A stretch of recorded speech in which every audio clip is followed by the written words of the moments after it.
The present government is not in a position to measure the correct quantum of black money, because those who have the black money will actually convert it into new currency notes. Now the sufferers are the aam aurats and the admis, those who are illiterate, who have no access to the banking facilities, and they will be the ones who will be affected by such diversionary measures.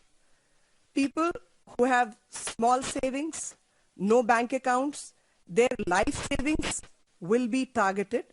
The present scheme does nothing to remove black money from circulation.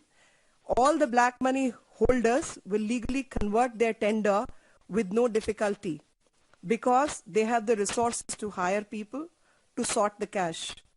The measure is strongly anti-poor. In India, 65% of the population do not have bank accounts, and they store their money in cash at homes.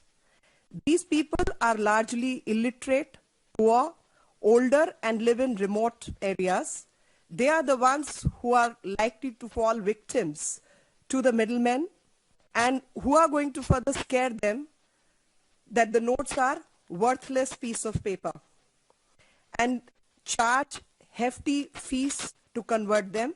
And they could be shopkeepers who will actually after 1st of April be telling them that their notes are either unacceptable or acceptable at a large depreciation.